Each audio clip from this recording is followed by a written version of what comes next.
Hey there, and thanks for listening in today. My name is Bob McGurty, the Rickshaw Journey guy, and love for you to come and hear me share stories. Would love for you to get on our email journey, which is you can just send an email, bob@rickshawjourney.com. Check out our website, rickshawjourney.com. Today's conversation, if you'll remember a few weeks ago, I talked about why Calcutta Mercy exists. That's the organization I serve as the chairman and president of.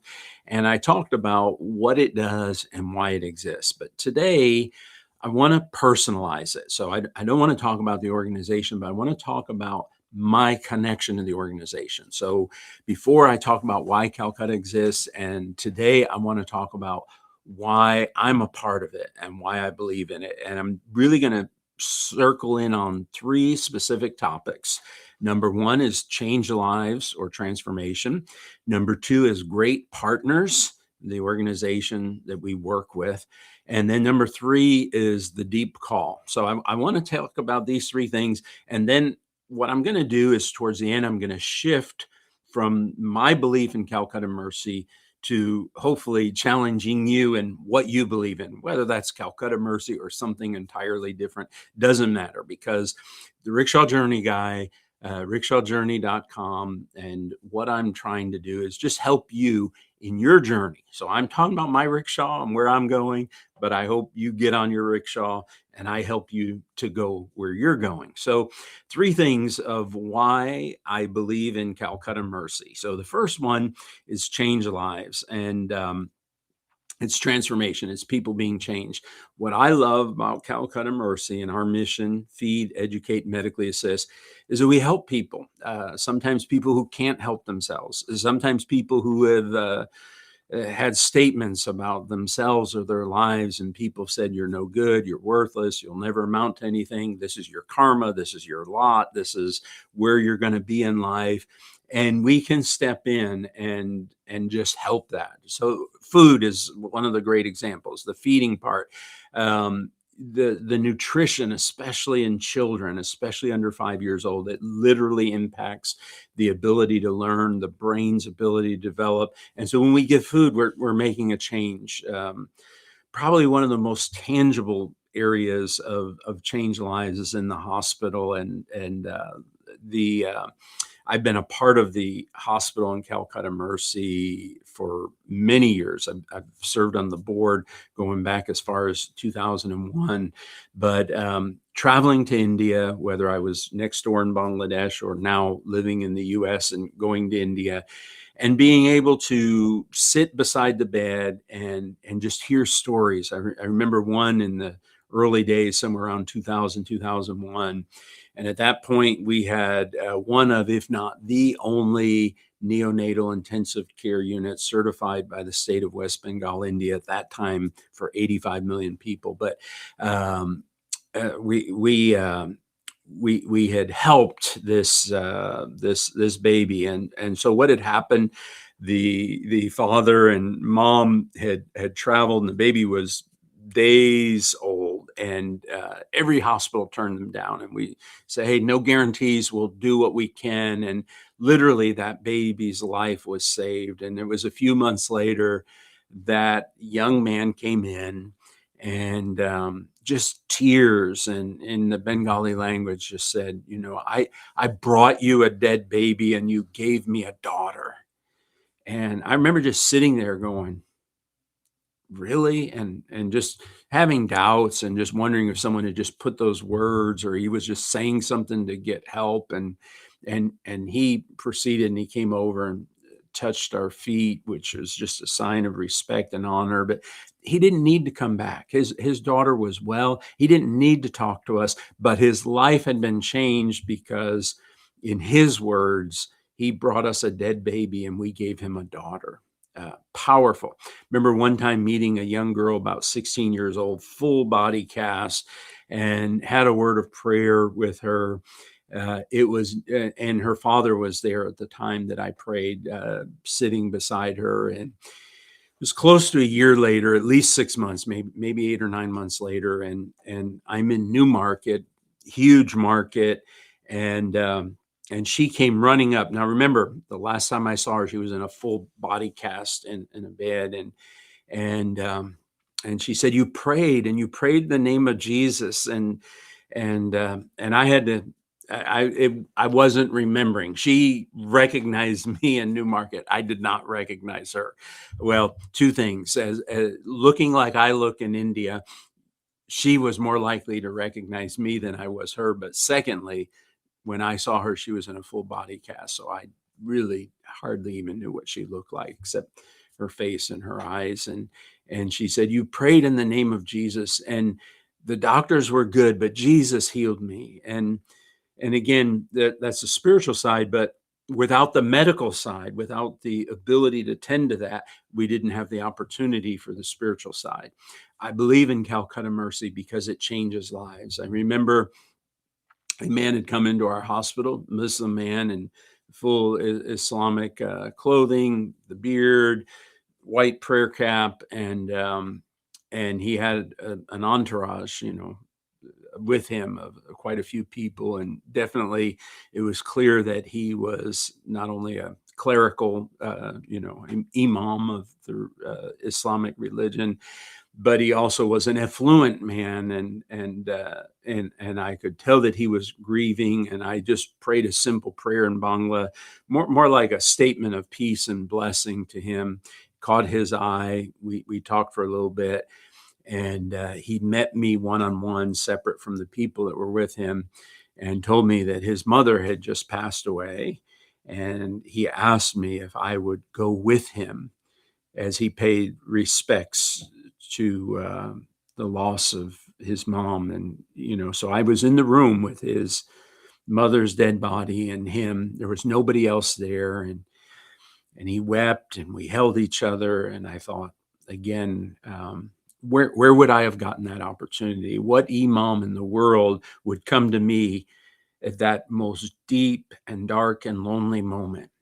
I believe in Calcutta Mercy because there's changed lives, and you get that opportunity. And I'm just this guy that shows up every now and again.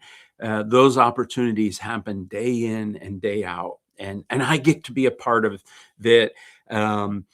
My challenge is when I stay home and I'm doing the admin and I'm raising money and I'm asking people to come alongside and support, um, because that's the challenge and that's the hard work, but I get to see the fruit. And so sometimes I come back home and I tell those people, maybe that's you who watching this, that your finances, your prayers, your giving, your partnership makes all the difference. But I believe in this because I get to see the change lives. So that's the first one: change lives or transformation. When people are changed by the power of God, by helping with food, with education. And we could talk so much about the education and traveling around India and even in Bangladesh and meeting people who are graduates of our school, and their lives have been changed and they're successful and they're doing great things because they were educated, and that education was taken care of through Calcutta Mercy, not for everyone, but for many. So I believe in Calcutta Mercy because of changed lives. The second one are partners. And the great thing about Calcutta Mercy is we get to choose our partners, and our partners, very simply, is the Assemblies of God Church. We work exclusively with the Assemblies of God Church. If we help another organization, it's not permanent and it's not ongoing. And it's because our Assembly of God partners said, "Hey, this is someone we trust. Would you help them? Would you work with them?" And so we have that high level of trust, and we get to pick. We don't just automatically choose everyone, but we get to pick who we work with, and we trust them, of people of high caliber and integrity and work ethic. And we know that the work is being taken care of in the right way. We visit, we get checkups, we get reports, we get feedback, we get testimonial video written, etc. And we get to go and see the work firsthand, but that trusted partnership. So why do I believe in Calcutta Mercy? We trust the people we work with.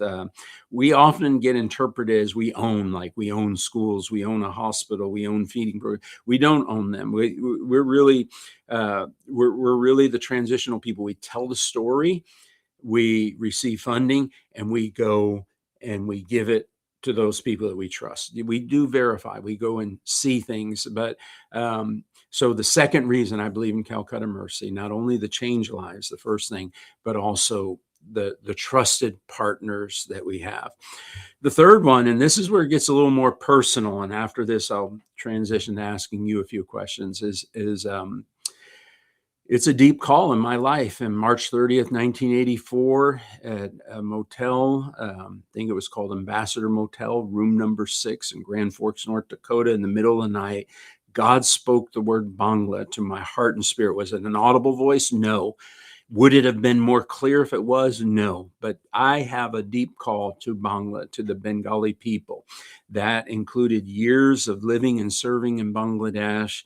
And for the last nearly 8 years, that's included the Bengali people of Calcutta. Calcutta Mercy is not restricted to Calcutta or even to West Bengal, but we are also in Delhi, we're in Jaipur, we're in other areas nearby to West Bengal, but most entirely, I believe, across North India. But it's a deep personal call. The Lord spoke things to me many years ago, and I still get to be a part of it. So you put all three of those things together. That's why I'm at Calcutta Mercy. Is as we said earlier, I talk about why Calcutta Mercy exists, but why do I exist in Calcutta Mercy? Why am I a part of this?